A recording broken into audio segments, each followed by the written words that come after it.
Everyone welcome back to Snigdha's daily lifestyle channel. কেমন আছো সবাই? আশা করি সবাই খুব ভালো আছো, আমরাও ভালো আছি। 24 ডিসেম্বর সুদীপ প্ল্যান করেছিল সুদীপ আর আমি যাব বোলপুরের পৌষ মেলা দেখতে, কিন্তু বেরোতে একটু বেশি লেট হয়ে গিয়েছিল। তাই প্রথমে আমরা চলে গেছিলাম রামপুরহাট স্টেশনে কবিগুরু এক্সপ্রেস ধরার জন্য, যেটা মল্লারপুর স্টেশনে দাঁড়ায় না। বাট এরপরেই ঘটলো আসল মজাটা। ট্রেন আসতে একটু লেটই করেছিল, প্রায় 1:45টার পর ট্রেন এসেছিল। তারপর ট্রেনে চাপার পর দেখি মল্লারপুরে দাঁড়িয়েছে ট্রেনটা, তখন তো ভীষণই দুঃখ হলো। যেহেতু ট্রেন লেট ছিল তাই পৌঁছতেও দেরি হলো। সুদীপ বলছিল দেরি হয়ে যাচ্ছে, আমি বুঝতে পারছিলাম না কিসের জন্য দেরি হয়ে যাচ্ছে। তারপরে জানলাম যে আমরা খাদান সিনেমা দেখতে যাচ্ছি। তো গীতাঞ্জলি হলে আমরা গেছিলাম সিনেমা দেখতে, দুটোর শো দেখবে বলে ঠিক করেছিল সুদীপ, বাট আমাদের পৌঁছতে লেট হয়ে গেছিলো, তখন অলরেডি সিনেমা স্টার্ট হয়ে গেছিলো। তাই ঝটপট আগে ট্রেন থেকে নেমে টোটো করে নিয়েছিলাম, তারপর সোজা চলে এসেছিলাম গীতাঞ্জলি সিনেমা হলে। এসে তাড়াতাড়ি টিকিট কেটে নিয়ে ভেতরে চলে গেছিলাম। আর ভিতরে গিয়ে দেখি হ্যাঁ, সিনেমা তখন অলরেডি স্টার্ট হয়ে গেছে। তবে হঠাৎ করে প্ল্যান করার মজাটা কিন্তু আলাদাই, কারণ এর আগের বার যেদিন আমাদের সিনেমা হলে আসার কথা ছিল সেদিন কিন্তু আমাদের সিনেমা দেখতে যাওয়া হয়নি। আর এটা সেভাবে প্ল্যান করা হয়নি, মানে আমি জানতাম না, তাই হয়তো আমার ইচ্ছেটা একটু পূর্ণ হয়ে গেল। ভিতরে গিয়ে দেখি তো পুরো হল ফুল একেবারে।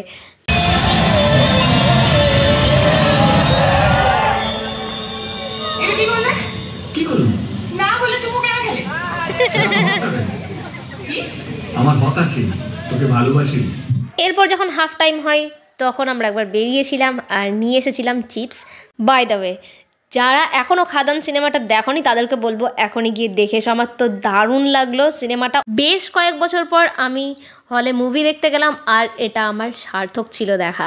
এখানে কিন্তু দেবের ডবল রোল আছে, এক বাবা আর এক ছেলের চরিত্রে। প্রথমটা বেশ ইমোশনাল, বাট শেষটা ছিল দারুণ। আমার তো দারুণ লেগেছে। আই থিঙ্ক এটার পার্ট 2ও আসবে।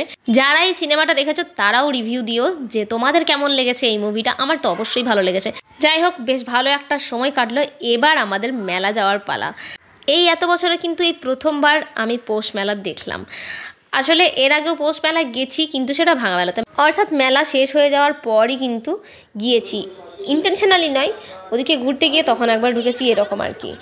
যাই হোক, আমি একটু এক্সাইটেড ছিলাম, কারণ এই পৌষ মেলার নামটা শুনলেই একটা আলাদা ভাইবস কাজ করে। পুরো মেলাটা আমাদের তো ঘোরার সম্ভব হয়নি, স্বাভাবিক, কারণ এই মেলাটা অনেকটাই বড় আর আমরা অনেকটাই লেট করে গেছিলাম। কারণ প্রথমে আমরা সিনেমা দেখেছি, তারপরেই মেলাতে গেছিলাম, আবার বাড়ি ফেরার তারাও ছিল। তাই তোমাদের সাথে কিছু ক্লিপ শেয়ার করেছি। বেশিরভাগটাতে তোমরা ফুলগুলোই দেখতে হবে, কারণ আমার এগুলো ভীষণই ভালো লাগছিলো, তাই এগুলোর ক্লিপই বেশি নিয়েছি। প্রথমে মেলাটা বেশ কিছুটা ঘুরে নিয়েছিলাম। কি ছিল না সেখানে! সোয়েটার, চাদর, জামা কাপড়, মশলাপাতি, ঘর সাজানোর সমস্ত রকম জিনিস। ইভেন মেলাতে যেগুলো আমরা সচরাচর দেখতে পাই সেগুলো তো সব ছিলই। আর এই দেখো, এতক্ষণে আমি আমার সব থেকে পছন্দের জিনিসটা দেখতে পেয়েছি, সেটা হলো নাগরদোলা, যেটা আমি ঢুকে থেকেই খুঁজছিলাম কোথায় আছে। আর এই যে এই জায়গাটা দেখছো, এখানটা ছিল ভীষণই ভিড়, সবাই সেলফি তুলতে ব্যস্ত ছিল, শুধু আমি বোধহয় ছবি তুলিনি ওখানে। যাই হোক, আর এই দেখো আর একটা স্টল যেখানে খুব সুন্দর সুন্দর পেন্টিংগুলো ছিল। আর তারপরে সুদীপ একটু নিয়েছিল চা, আমাকেও বলেছিল খাওয়ার জন্য, বাট আমি যেহেতু খুব একটা চা খাই না তাই আমি নিইনি, ও খাচ্ছিল আর আমি এতক্ষণে ভিডিও করছিলাম। এরপর দেখতে পেয়েছিলাম একটা সফট টয়েসের স্টল, সেখানে আমি দাঁড়িয়ে পড়েছিলাম, কারণ প্রত্যেকটা মেয়েরই বোধহয় সফট টয়েস পছন্দ। তারপর চলে গেছিলাম মোমো খেতে, কারণ ঠান্ডায় মোমো খেতে ভীষণই ভালো লাগে। বাট আনফর্চুনেটলি মোমোটা খেতে একদমই ভালো ছিল না। মেলার কোনো জিনিসই খেতে খুব একটা ভালো হয় না, তো এটা একদমই ভালো ছিল না। তারপর আবার চলে গেছিলাম ফুলের স্টলের দিকে, আমার খুব ভালো লাগছিলো দেখতে। এরপর নিয়েছিলাম পাও ভাজি, যেটাও আমার একদমই খেতে ভালো লাগেনি। তার থেকে আমার সিউড়ির মেলার পাও ভাজি খেতে অনেকটাই ভালো। তো এরপরে ভাবলাম চলো কিছু এবার রাইড করা যাক, কারণ এটা আমার সবথেকে ফেভারিট পার্ট। মেলাতে এসে আমার কোনো কিছু কিনতে ইচ্ছা করে না, শুধু খাবার খেতে আর রাইড করার জিনিসগুলোতে এনজয় করতে আমার সবথেকে বেশি ভালো লাগে। তো নৌকাটা যেটা দেখতে পাচ্ছ তোমরা, এটাতে তো আমি সবথেকে চাপতে ভালোবাসি, বাট এইটাতে আমি দেখে খুব ভয় পেয়েছিলাম, কারণ ভীষণই বড় ছিল। আর গাছটাতে যখন ধাক্কা মারছিল সেটা দেখে আমি একটু ভয় পেয়ে গেছিলাম, তাই ওটাতে চাপিনি। তো নতুন একটা জিনিস দেখলাম অক্টোপাস, ওটাতে আমি ভাবলাম চলো দেখি এটাতে এক্সপিরিয়েন্সটা কেমন। আর একটাও ছিল, বাট ওটাতে চাপিনি, আমরা অক্টোপাসটাতেই চেপেছিলাম আর ফেরার সময় প্রণাম করে এসেছিলাম। এক্সপিরিয়েন্স কেমন? বাবা রে, মাথাটা তো ঘুরে গেল। চলো, বাবরে ভিডিও করার সাহসই করিনি। এমন ঘুরিয়েছে, আর একটু হলে হয়তো আমি ছিটকে পড়ে যেতাম, এরকম মনে হচ্ছিল। যাই হোক, তো ভাবলাম একটু পরে না হয় নাগরদোলায় চাপা যাবে, কারণ মাথাটা অলরেডি ঘুরছিল। তাই মেলার এদিকে ওদিকে একটু ঘুরতে লাগলাম। আর আমার একটা টুপি নেওয়ার ছিল, তাই একটা টুপি কিনে নিয়েছিলাম, আর দেখো আমি পরেও নিয়েছি। চলো এবার আমার ফেভারেট পার্ট, নাগরদোলায় চাপা যাক। এত বড় নাগরদোলাতে চাপবো না, এটা হতেই পারে না। তবে হ্যাঁ, যেহেতু এটা পৌষ মেলা, তাই কস্ট একটু বেশি ছিল।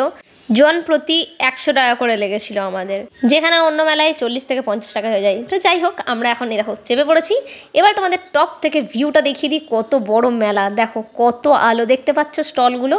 আমি তো দেখে ভীষণই অভিভূত হয়ে গেছিলাম। আর এত লোকের ভিড়, যেহেতু আমার কাছে এটা প্রথমবার পৌষ মেলা, তাই একটু ভালোই লাগছিল। আর এই যে আমার বর, তবে আমি একটু ডিসঅ্যাপয়েন্টেড হয়ে গেছিলাম। কেন?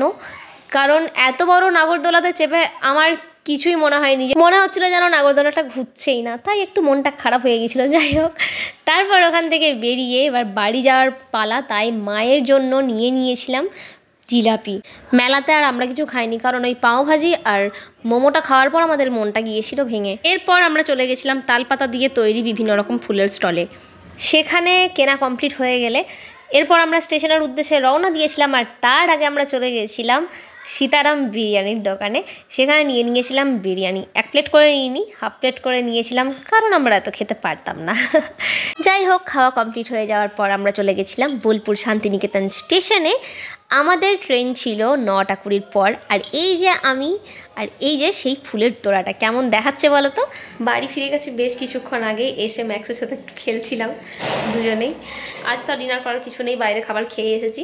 তাহলে চলো আজকে এখানে ভিডিওটা এন্ড করছি। আবার তোমাদের সাথে দেখা হচ্ছে নেক্সট ভিডিওতে। ততক্ষণ সবাই খুব ভালো থেকো। আর ভিডিওটা ভালো লেগে থাকলে অবশ্যই লাইক কমেন্ট করতে ভুলো না কিন্তু। যারা এখনও চ্যানেলটা সাবস্ক্রাইব করেনি, তারা এখনই চ্যানেলটা সাবস্ক্রাইব করে বেল আইকনটা প্রেস করে দিও। ওকে, চলো টাটা, বাই।